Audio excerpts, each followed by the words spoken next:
to get into the Arsenal versus Benfica business, people. Benfica versus Arsenal business. So let's do exactly that, people. So yeah, as you lot can see, apologies, people. Arsenal versus Benfica. I'm not gonna bore you lot at all because you lot already know. For me, fundamentally, can you lot see properly? If you can't, little zooming in thing. Fundamentally, it's only half time in this tie, people. It's only half time. You know, it's 1-1. If it stays like that, we go through. But it's half time. Shades of last year in the sense of against Olympiacos in the first leg, didn't kill off the game, and we all know how the rest ended. So shades of last year. I heard Mikel Arteta say we've learned from our mistakes last year. Based on the last 90 minutes, we didn't, because I think we flattered Benfica. Watching the game again, I think we flattered Benfica heavily, because don't get it twisted, I think they did well in that back three. I think they did very well. They limited our space, but we know we can't break down a low block. There was a lack of movement. There was a lack of stuff with us. So when you see these unhelpful incidences, which was like what I call as an unlucky penalty for Smith Rowe, you ain't got a leg to stand on. If you put the game to bed before that, that's a consolation strike. So shades of last year. For me, it's a cup final for us. Big questions if you don't win it. Questions on the players. I don't think Arteta will get sacked even if he loses it. But considering you've gone out of the FA Cup, the league is mathematically still there, but it's a bit shaky. You've got questions, because I do think as much as that, Arteta would have to face questions, because again, you would show me he didn't learn. Last year, I think the second leg, you threw it away. I mean, the second leg, the players threw it away. I think the first leg, your tactics let you down, and I haven't seen any improvement in that. It's a different sort of game, I hope, because like somebody said, someone asked me about the clean sheet. I hope we keep a clean sheet. I don't think we will, purely because surely Benfica at some point, maybe from minute one, maybe from the start of the game, I don't know, but they're gonna have to come at us. If the scoreline remains 0-0, we are through. No matter how much we were unimpressed with that game, we're through, people. We're through. So they're gonna have to come at us. So again, if they go with a back three, it's probably more of an attacking back three. Maybe they'll revert to a back four. All I care about is, can you take advantage of these gaps on the counter attack and the transition? They're technically out, as I said, if it remains like this. So again, it's a cup final. Arteta sold it. He's rested players in the Man City game, so he's put all his eggs in this. And this tells me you back Arsenal to get Champions League via the Europa League, then the league. There's two big games this week. February hasn't been kind to us. Can you get a win and a bit of momentum, because we haven't got too many wins, and you're going into Leicester on Sunday. Brendan Rodgers' side are flying high. Telemans is playing well. Kusanya, I can't say his name. The fullback is playing well. You've got Vardy doing his thing historically this season. Maddison and Barnes, they know Gareth Southgate is monitoring them. He's at their last game, and they will present problems to us. Team news, I think Partey's back in training. Holding will miss out due to concussion. So, bro, I don't need to bore you lot.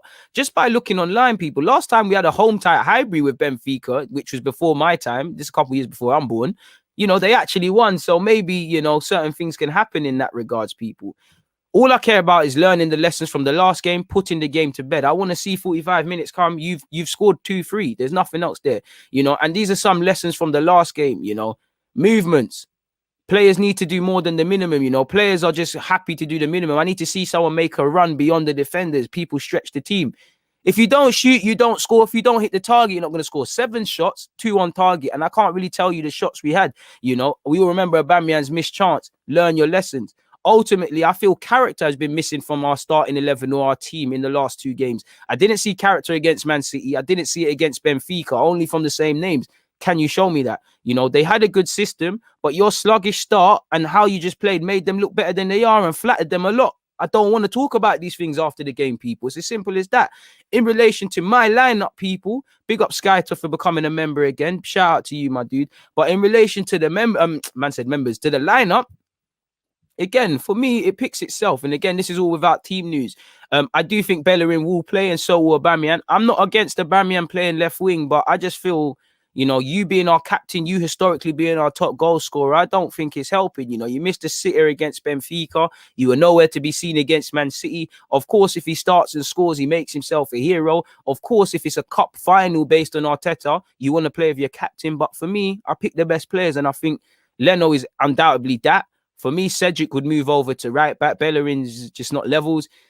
David Luiz comes in just because Rob Holding isn't fit, and I don't think he's going to go with Marie and Gabriel. Tierney, if it plays for me, I'd play Xhaka and Ceballos. Again, Partey's returned to full training. I hope that means he can play, but I'm not counting Partey because I don't know if Partey's playing. Obviously, I'll go Partey and Ceballos, but I'm going Xhaka and Ceballos.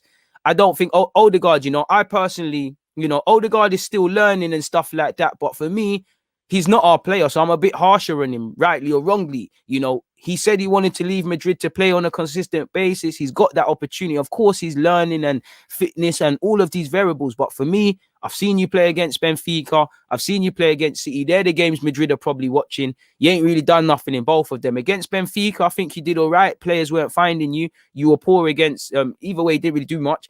And I think you was poor against City. So for me, Smith Rowe is back into the lineup personally. I can rely on him. If Smith Rowe doesn't do the business, then the Leicester game, I don't know who plays. But Smith Rowe plays for me. Saka on the right wing. I'd bring Lacazette. I could understand. Do you know what? The first name I wanted to go to was actually Martinelli, but I don't think he's going to do that. I wouldn't mind Martinelli through the middle. My first thing was Martinelli through the middle, Saka on the right, Pepe on the left. But I've gone with Smith Rowe. Obviously, Lacazette and Saka and Smith Rowe got a lovely understanding between the three of them. So they play. Pepe's done all right on the left wing, and with Tierney, he'll give us a lot. So that would be my team. Aubameyang, he'll probably play, but he ain't done the business, so he shouldn't. Bellerin, manager's gonna play favourite, so you'll play, but it should be Cedric for me. Martinelli again. Martinelli for Lacazette would be the only one I'm really trying to make, people. So do let me know your lineups and all of those sort of things there as well, people. But if we look at what our gaffer has said, or what our manager, Mikel Arteta, said, he said, this is why we're here. You want this pressure. There's pressure on us. Pressure because of how we're playing this season. Pressure because if we go out, it's a madness. But like he said, I can't disagree with that. He said, the away goal is always important, but in this context, I don't think it's relevant. We'll take the game. We take the game like there is everything still to play for. And, we can't defend regardless of stats. So we can't even say we're just going to lock it off. It's the second half of the game, and we need to go out there and try to win. Another thing, without the fans, without being in our stadium, I think makes the game tricky.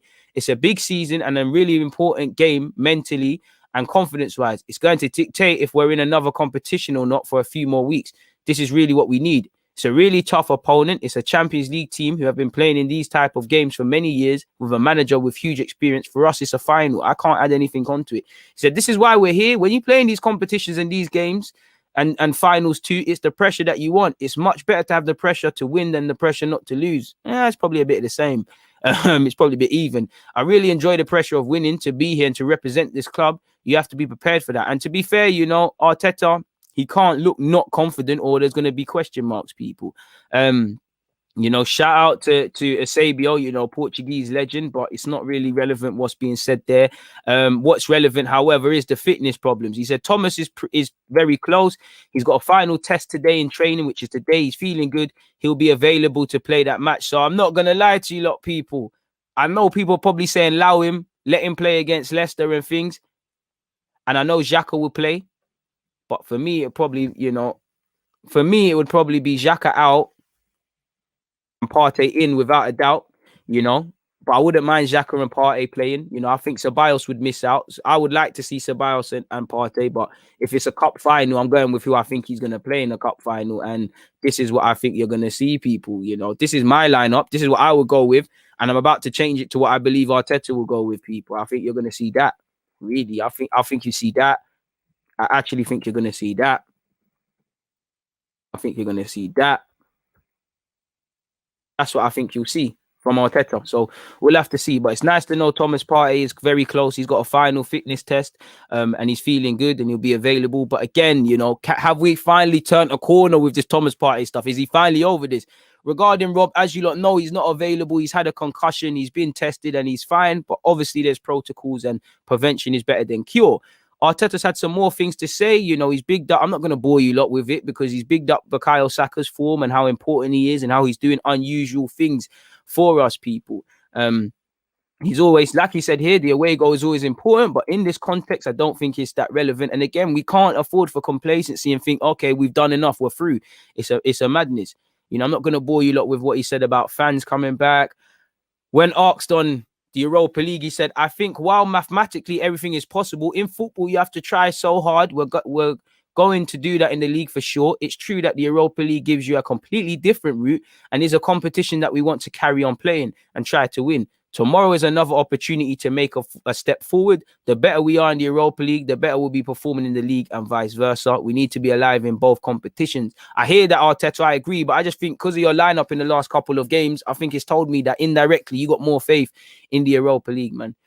Looking at Hector Bellerin, you know, he said, if you ask, Onward asked if he has a special relationship with him. He said, if you asked me that question a few years ago, I'd probably say if he is the way he is, it's because we had a really strong relationship and I tried to help him as much as I could. Now it's a different relationship. Obviously, when you know the person and you know the professional, it's easier to help them because you know how he feels, you know what he needs, you know how to get the best out of him. It's true that this season he's found much more consistency. He's been available in much more matches, and hopefully he's now forgotten the last few years when injuries meant he wasn't able to play much. He has been more consistent in that he's been over his injuries. He has played well at portions, but I think it's been the same old Hector Bellerin, you know. Excluding getting over the injuries, you know, some good moments, some shaky moments. There's enough to show some fans maybe there's something in here now. There's enough to say some fans, okay, cool, let's move on, sort of thing. So I don't think we've learned anything else. He was then asked on if he can no longer be Bellerin's friend, which obviously you can't. I'm not going to read you. Like he said, you can't change your feelings towards someone, but then you have to be fair. Don't think you're being fair. Think you're playing favorites a lot. But yeah, man, you know, you've shared and lived in a different way with him. When asked if his position is under threat by Cedric, he said, I think everyone has to compete with each other. I think Cedric has done really well. And to be fair, he did kind of get at Bellerin once and say Cedric is the best in the final third and all those sort of things. He said, we've got Callum now that has been training really well in the last 3 or 4 weeks and looks completely ready to step in. So everyone has to play to their best level. And we're going to have to rotate players as well with the amount of games we've got. So, yeah, as he said, he's played coy. We all know he's decided, but he's not trying to give anything away. We know Cedric isn't starting. And he's asked if this is the biggest game of the season. He said it's a big game and a really important game mentally and confidence-wise. As I already said, read that out. He denied, you know, he's not acknowledging Jamie Redknapp's comments on Aubameyang. I'm not going to bore you lot with the rest of it, people, because all I care about is winning. You know, they just need to make sure they win. So it is what it is in that regards, people, on that note. So, yeah, that's that.